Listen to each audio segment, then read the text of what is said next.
The American economy runs on four wheels. Without a vehicle, there is no commute. Without a commute, there is no paycheck.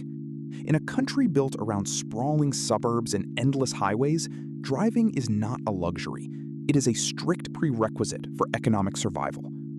But over the past decade, a silent mathematical violence has transformed this basic necessity into a financial trap. The warning signs are hiding in plain sight. In 2023, the average monthly payment for a new car in the United States quietly crossed a terrifying threshold: $1,000 a month for nearly 20% of buyers. For the working class, this number is a mathematical impossibility. It breaks the household budget. It forces a choice between groceries, rent, and mobility. So the automotive industry invented a solution. They did not lower the price of the cars. They manipulated time. Enter the 84-month loan. 7 years of continuous debt for a machine that loses a fifth of its value the second its tires touch the public asphalt. A buyer signs the paperwork, relieved that the monthly payment fits their paycheck, oblivious to the financial architecture they have just stepped into. They believe they have purchased a car. They are wrong. The dealership has not sold them a vehicle. The dealership has sold them high-yield financial paper, and the car is merely the bait.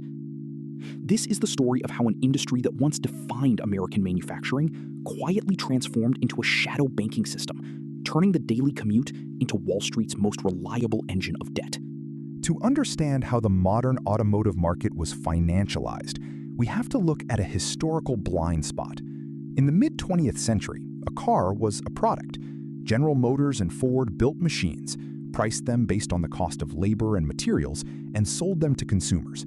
Financing existed, but it was a blunt utility designed strictly to move metal off the lot. The standard auto loan in the 1970s was 36 months, 3 years to pay off a vehicle. By the 1990s, as cars became more complex and slightly more expensive, the 48-month loan became normalized. Then the 60-month loan. But something fundamental broke in the American economy after the 2008 financial crisis. Wage growth for the middle class stagnated. Real purchasing power flatlined. Simultaneously, the cost of manufacturing vehicles skyrocketed. Automakers stopped building cheap, reliable sedans. The margins were too thin. Instead, they shifted production entirely toward massive SUVs and luxury pickup trucks loaded with microchips, advanced sensors, and infotainment systems.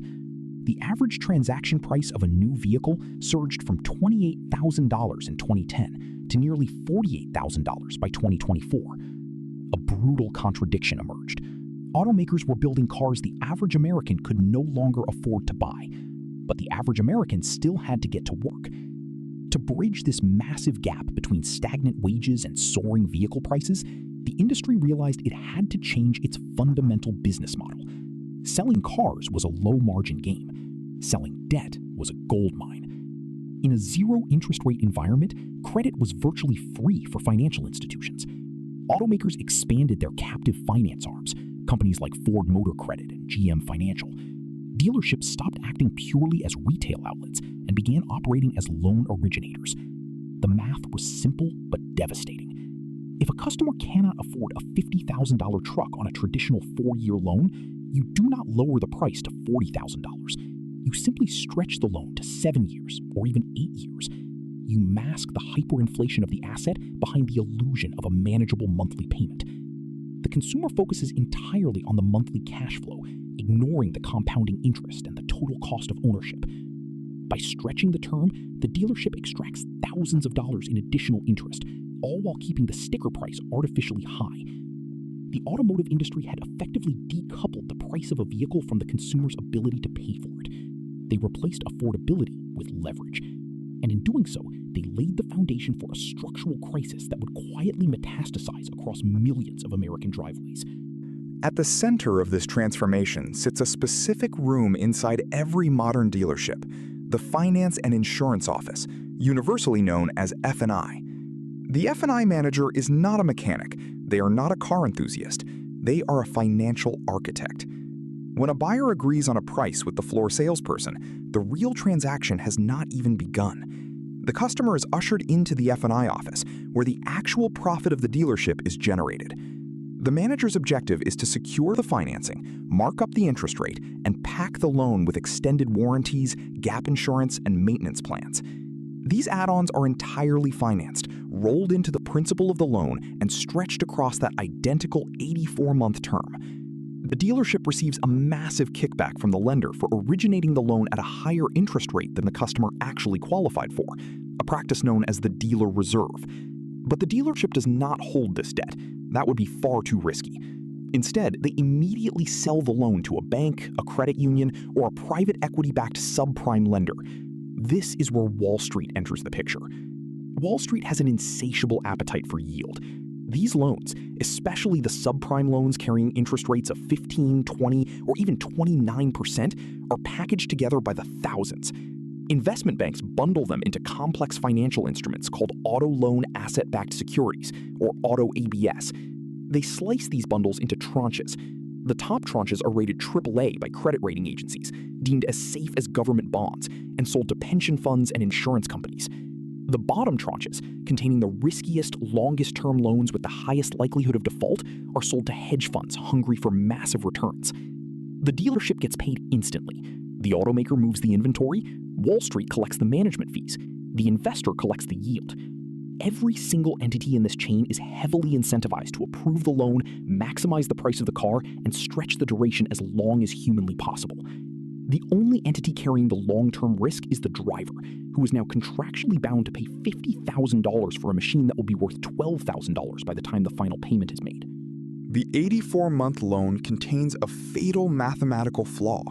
It ignores the physical reality of the asset. A car is not a house. It does not appreciate. It is a rapidly depreciating piece of industrial machinery subjected to daily wear, tear, weather, and obsolescence.